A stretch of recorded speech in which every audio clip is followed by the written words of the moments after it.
Loh tadi Ustadz bilang tanda-tanda besar munculnya kalau sudah dekat kiamat. Lah memangnya kita masih jauh? Kan sudah saya jelaskan, perjalanan umat Islam cuma 5 babak, kita sudah di babak keempat. Tanda kiamat sudah dekat, orang Arab sudah berlomba membangun gedung tinggi, dan sekarang kita sudah saksikan itu.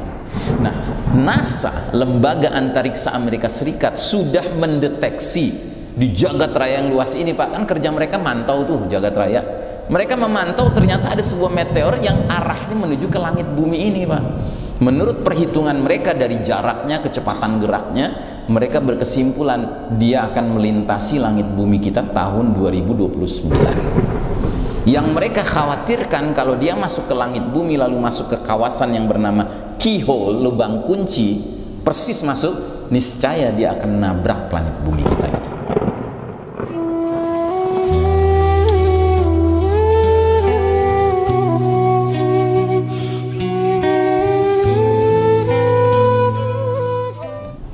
Nah, jadi saudara sekalian rahimakumullah, satu hal yang harus diingat, atau 2 hal yang harus diingat. Pertama, karena kita berada di babak di mana kita babak belur, yang paling penting adalah mental kita nggak boleh babak belur, Pak.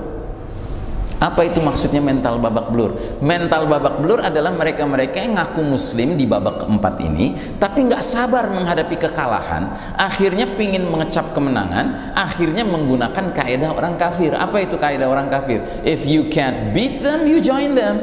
Kalau nggak bisa mengalahkan mereka, gabung sama mereka. Maksudnya gabung itu apa? Kalau orang kafir pakai ekonomi ribawi, kita pakai riba juga. Kalau orang kafir politiknya Machiavelli, menghalalkan segala cara, kita juga politiknya begitu. Kalau orang kafir ideologinya sekularisme, memisahkan urusan agama dari urusan negara dan kehidupan sehari-hari, kita juga begitu. Na'udzubillahi min dzalik. Ya, ini namanya muslim yang sudah babak belur mentalnya. Kita nggak mau, kita maunya mental kita betapapun kita sedang babak belur zamannya, Pak, tapi mental kita nggak boleh babak belur. Mental kita harus mental yang berprinsip raditu billahi rabba wa bil islami dina wa bi muhammadin nabiyya wa rasulah sallallahu alaihi wasallam. Itu orang beriman. Yang kedua yang harus kita sadari adalah babak keempat ini akan berganti menuju babak kelima. Babak keempat ini penuh kezaliman. Babak kelima nanti penuh keadilan. Tapi yang harus kita sadari, pindahnya kita dari babak keempat ke babak kelima itu nggak mungkin seperti jalan-jalan di taman bunga, nyanyi-nyanyi, gitar-gitar gitu, nggak mungkin. Ya. Pasti kita mengalami masa-masa yang sulit, dan masa itu saya sebut dengan istilah masa transisi. Ya, dari babak dimana kita hidup sekarang, the world as we know today, dunia sebagaimana yang kita kenal hari ini, menuju masa kejayaan Islam babak kelima nanti, babak khilafah ala minhajin nubuwah, kita harus melewati masa transisi penuh ujian. Nah, termasuk ujian itu adalah munculnya 10 tanda besar. Jadi berpindahnya kita dari babak keempat ke babak kelima akan diiringi dengan tanda-tanda besar bersama dengan kita. Ngerti, Pak? Ya. Loh tadi Ustadz bilang tanda-tanda besar munculnya kalau sudah dekat kiamat. Lah memangnya kita masih jauh? Kan sudah saya jelaskan, perjalanan umat Islam cuma 5 babak, kita sudah di babak keempat. Tanda kiamat sudah dekat, orang Arab sudah berlomba membangun gedung tinggi, dan sekarang kita sudah saksikan itu. Saya nggak akan terangkan semuanya karena nggak cukup waktunya, tapi saya akan terangkan 3 yang pertama ini. Kenapa? Karena menurut Dr. Al-Mubayyad, 3 yang pertama ini terjadinya serentak, Pak.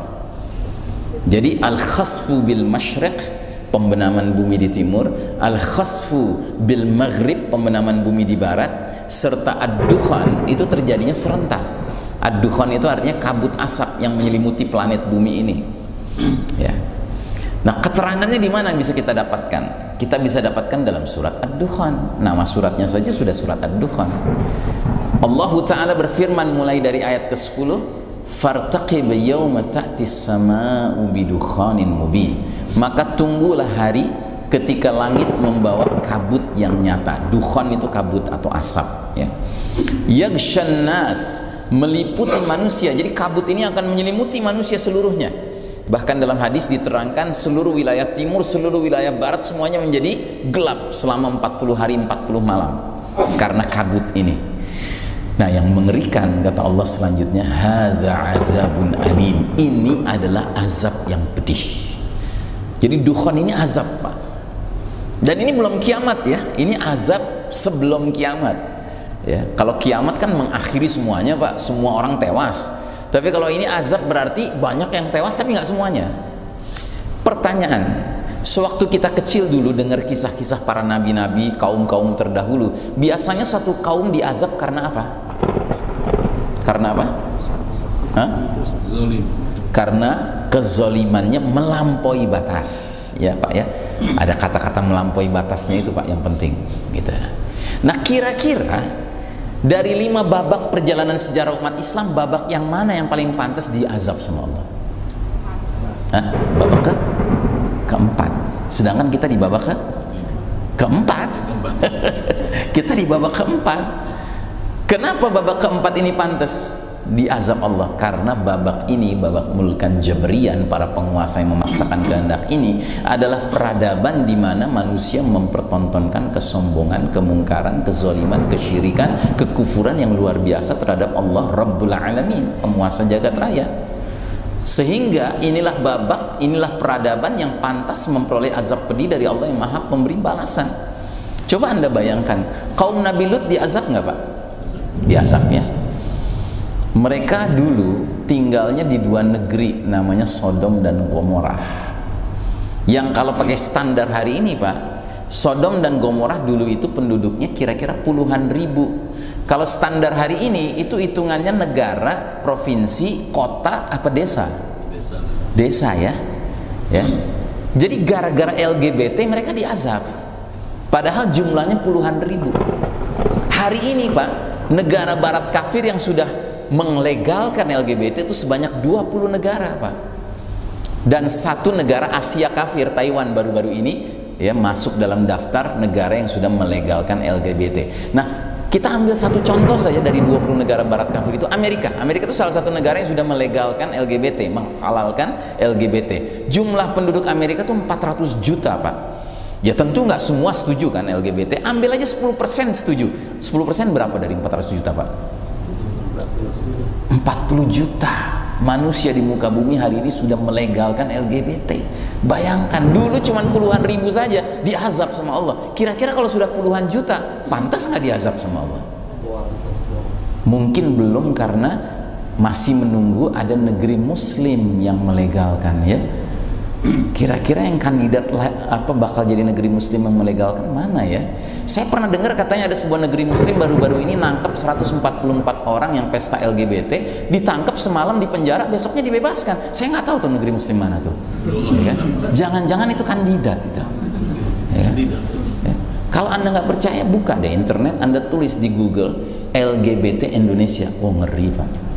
Website-websitenya mengerikan. Jadi komunitas LGBT di negeri ini sudah dahsyat Pak. Tinggal nunggu ada wakil rakyatnya aja masuk ke gedung rakyat sana. Dan kalau sudah masuk ke sana, pasti suatu ketika dia akan mengajukan rancangan undang-undang legalisasi LGBT. Dan kalau itu sudah terjadi Pak, pasti ujung-ujungnya voting. Karena heboh kan pasti kan. Dan kalau voting urusannya dengan apa Pak? Dengan duit. Yang duitnya banyak siapa? Ahli maksiat, ahli mungkar hari ini. Gitu. Nah jadi saudara sekalian rahimakumullah, kalau bicara layak Pak, layaknya sekarang datangnya azab Allah. Karenanya kita harus bertanya, ad-dukhan ini sebabnya apa? Apa yang menimbulkan kabut asap menyelimuti dunia ini? Nah di ayat 16-nya disebutkan sama Allah, yauma nabatishul batsyatal kubra inna muntaqimun. Ingatlah hari ketika kami menghantam mereka dengan hantaman yang keras, sesungguhnya kami adalah pemberi balasan. Hantaman itu datang dari mana? Dari langit. Allah sebutkan di surat At-Tur ayat 44 ini, wa iyyaraw kisfan minas sama'i saqitan yaqulu sahabum markum. Jika mereka melihat bongkahan-bongkahan batu berjatuhan dari langit, maka mereka akan berkata itu adalah awan yang bertindih-tindih. Kita yang hidup di babak keempat ini Pak, era sains modern, teknologi canggih, kalau ditanya bongkahan batu jatuh dari langit, kita sebutnya apa Pak? Hujan. Meteor ya. Nggak perlu sekolah untuk tahu itu kan, karena apa? Kita produk dari babak keempat ini Pak, babak sains modern, teknologi canggih ini. Nah NASA, lembaga antariksa Amerika Serikat, sudah mendeteksi di jagat raya yang luas ini Pak, kan kerja mereka mantau tuh jagat raya. Mereka memantau ternyata ada sebuah meteor yang arahnya menuju ke langit bumi ini, Pak. Menurut perhitungan mereka dari jaraknya, kecepatan geraknya, mereka berkesimpulan dia akan melintasi langit bumi kita tahun 2029. Yang mereka khawatirkan kalau dia masuk ke langit bumi lalu masuk ke kawasan yang bernama keyhole, lubang kunci, persis masuk, niscaya dia akan nabrak planet bumi kita ini, dan itu akan menimbulkan bencana besar. Dan mereka sudah bikin perhitungannya, Pak, dan mereka kasih nama yang cukup mengerikan terhadap meteor ini. Mereka kasih nama Apophis. Apophis itu bahasa Latin, artinya the destroyer, sang penghancur, ya. Jadi menurut mereka kalau Apophis masuk ke atmosfer dunia ini, planet bumi kita ini, dia pecah karena atmosfer fungsinya melindungi, kan. Tapi karena gedenya, pecahannya itu masih ada yang besarnya, bongkahan besarnya. Nah, menurut perkiraan mereka akan ada batu bongkahan besar ukurannya 2 km diameternya, Pak. Garis tengahnya 2 km. Dengan kecepatan 60.000 km per jam. Nabrak daratan, pasti timbul ledakan. Dan ledakan itu menurut perkiraan mereka seperti bom nuklir, bom atom 100.000 kali lipat kekuatannya daripada yang pernah jatuh di Hiroshima atau Nagasaki. Karenanya kabut yang dia timbulkan berbentuk cendawan, kayak bom nuklir kan cendawan gitu kan. Nah ini juga begitu, tapi bedanya cendawannya nggak kunjung berhenti, Pak, terus meluas karena kekuatannya 100.000 kali lipat. Makanya dia menyelimuti planet bumi nantinya. Inilah keterangan tentang ad-dukhan, dan mereka sudah bikin ilustrasinya, Pak. Mari kita lihat ilustrasinya, ya. Kita ambil sebagiannya dari Hollywood, karena Hollywood senang bikin film-film yang sumber inspirasinya dari Quran dan hadis tanpa mau menyebut sumbernya dari mana. Mereka cuma mau bikin duit saja, cari duit, ya kan, entertain people, ya kan. Tapi buat kita ini sarana tafakkur, sarana merenung. Nah, jadi menurut teorinya ketika dia menabrak satu wilayah 200 km sekitar tempat jatuhnya meteor itu, Pak, semua orang mati, Pak. Jadi nauzubillah kalau jatuhnya di Jakarta, penduduk Bogor selamat nggak? Nggak selamat. Jakarta Bogor cuma 60 kilo. Penduduk Bandung nggak selamat. Jakarta Bandung cuma 180 kilo. Nah, lihat, begitu dia menabrak daratan, dia membentuk kabut seperti cendawan, kan? Tapi cendawannya nggak berhenti, Pak, meluas terus sampai menyelimuti seluruh planet bumi ini.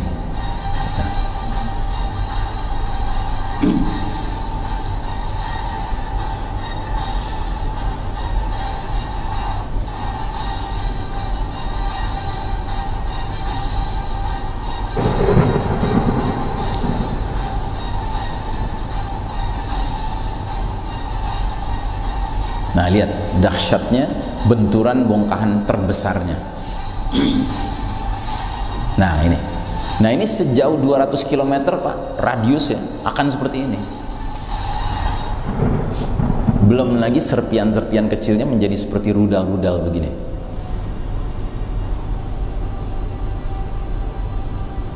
Radius ya, bukan garis tengah.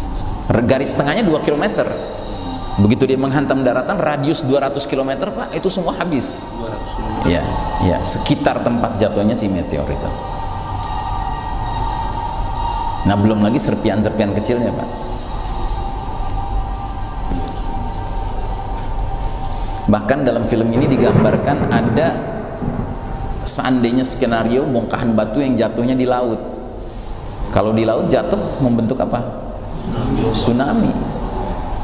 Nah, ini lihat, ini kan bongkahan batu kalau jatuh kata Allah seperti orang akan mengatakan ada awan bertindih-tindih. Nah, itu trailnya, Pak, jejak di belakang bongkahan batu yang jatuh itu. Nah, itu kan awan bertindih-tindih. Iya, yang belakang itu ya.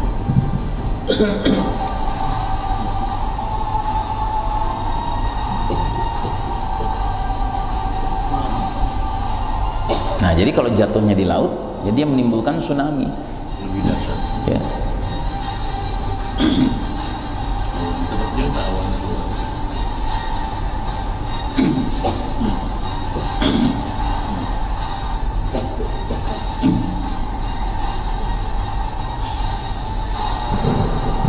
Jadi dinding tsunami-nya, Pak, kelasnya bukan belasan meter, bukan puluhan meter, tapi ratusan meter. Karenanya nanti nih pencakar langit di kota New York ini tertutupi karena lebih tinggi dari pencakar langitnya. Nah, itu.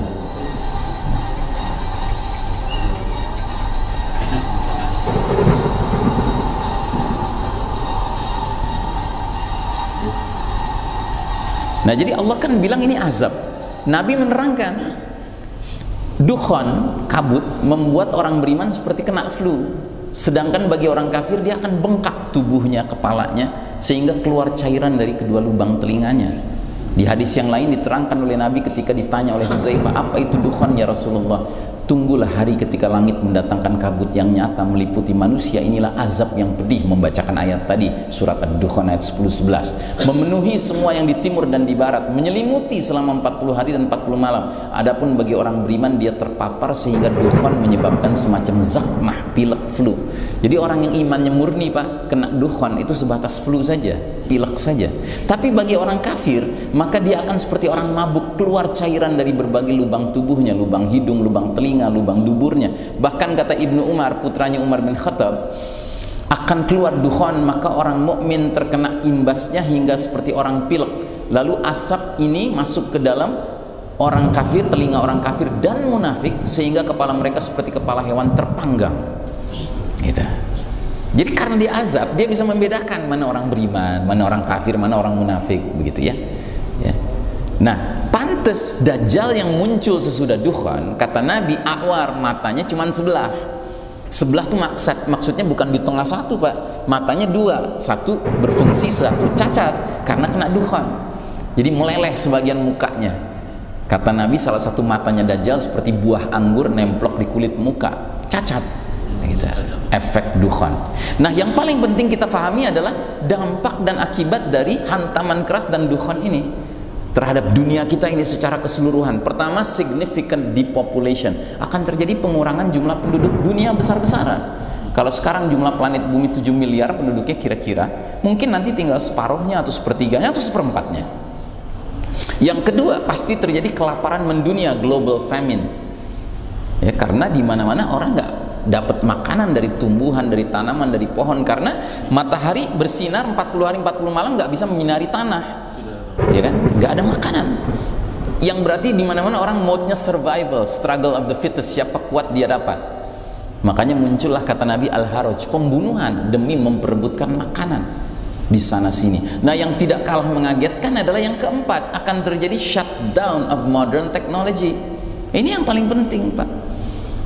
Bagaimana penjelasannya? Penjelasannya sederhana. Bongkahan batu segede 2 km diameternya, ya kan, bergerak dengan kecepatan 60 km per jam, bergesekan dengan udara, pasti menimbulkan induksi besar-besaran dan pasti menyebabkan macetnya fungsi-fungsi teknologi canggih ini. Wassalam.